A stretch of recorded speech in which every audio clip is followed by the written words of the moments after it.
the Clazzic Rock podcast, and today we have a very talented Massachusetts musician who's been performing and playing guitar in the Boston area for the past 20 years. My guest and dear friend, Eric Grava.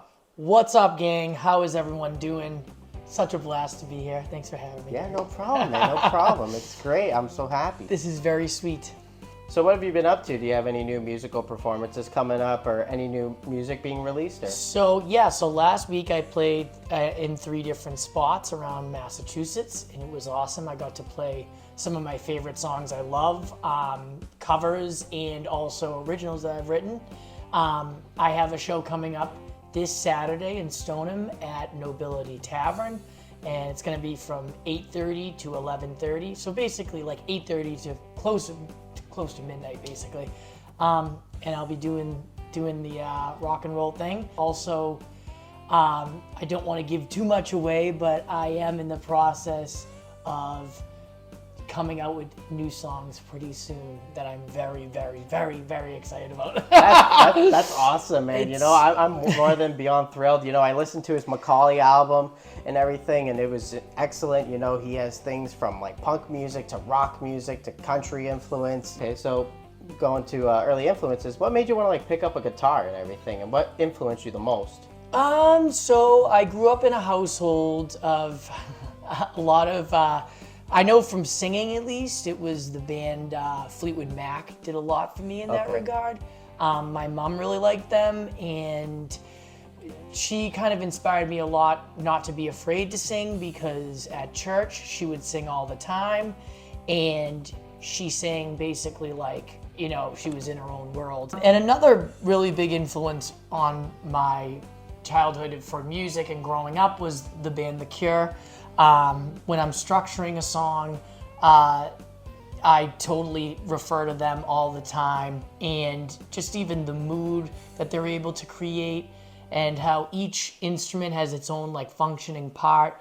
Robert Smith is a huge impact on my lyrics and my ideas for that in general too. So yeah, definitely. I grew up with a lot of stuff like that. The Police is another big band I really love too.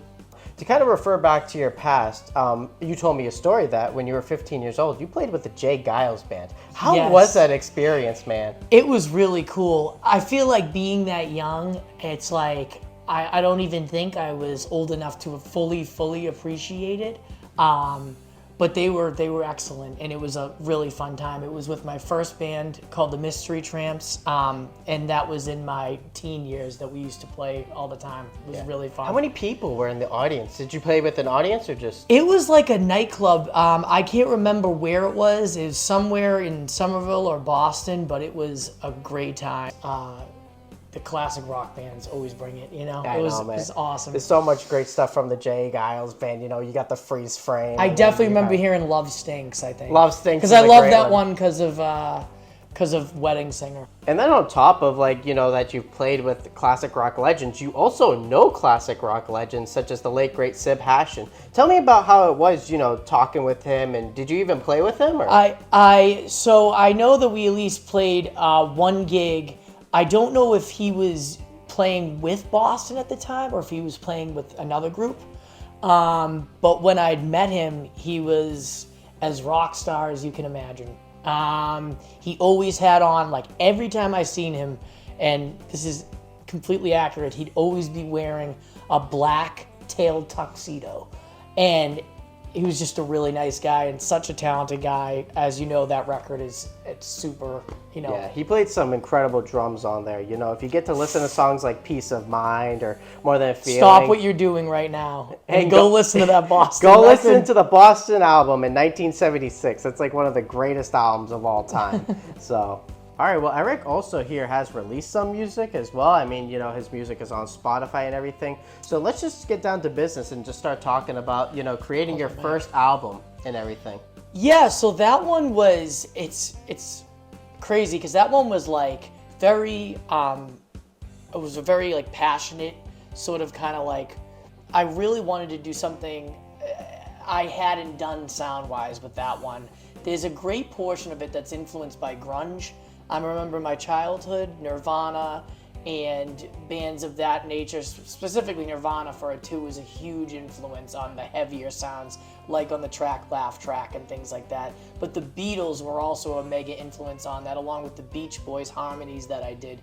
So it was this big experiment, that album, but looking back, it was such a great time to make, and it was crazy and a lot of fun, and yeah, so it was a great time. It was really cool. Well, that's so awesome. Like, you know, you have all these influences that just combine and come together, and just, you know, not a Beatles reference. Right. I said come together. But it was. We'll take it. That's great. But, you know, there's just so much great music out there. You know, how do you combine these sounds and make it all work together?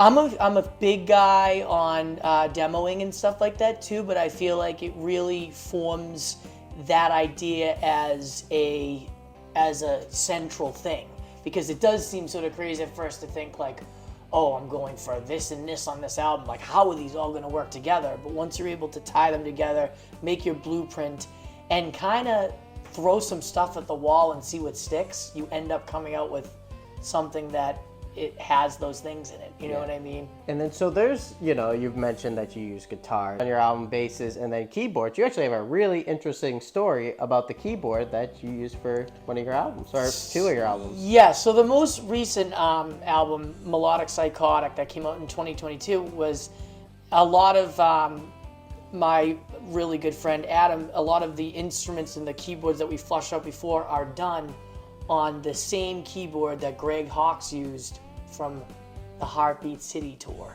That's awesome. So it's very, very cool, and yeah, so it's awesome. Yeah. Yeah, that's Cars music history right there, you know. So that's a band from way back in the day. Incredible band. Their first album is incredible, from 1978. Go listen to it. They were if you gonna haven't call it listened the to Cars Greatest Hits, is what I've been told. Yeah, there's so many songs on that one. Let the So Good Time good. Roll up, and then you have Just What I Needed is another great song, and you know, there's just so much great music from that. So to kind of wrap up our podcast with Eric Grava here, I wanted to ask him a very important question, which is, you know, all this legendary music made in the past, how do we keep it alive? Keep listening. I think keep sharing it, keep playing it,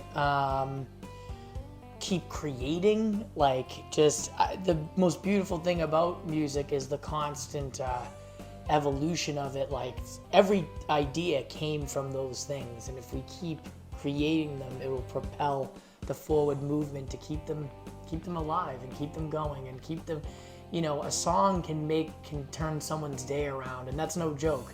It really can. So I think music is such an incredible, beautiful thing. So that's my answer for that one. That's awesome. And yeah, keep supporting your local artists. Keep supporting, you know, go to concerts, and yeah, keep listening and keep creating, and there you go. That's awesome, man. I think mean, so. do you have anything you want to promote? Come see me at a show. Come say hello. I have new songs on the way, and yeah, thanks a lot. Thank you guys. Thank you for having me, buddy. Yeah, no I problem, love this. man. This It was was awesome. This was sweet. This was really cool. Yeah, no problem. Well, that was our interview with Eric Grava.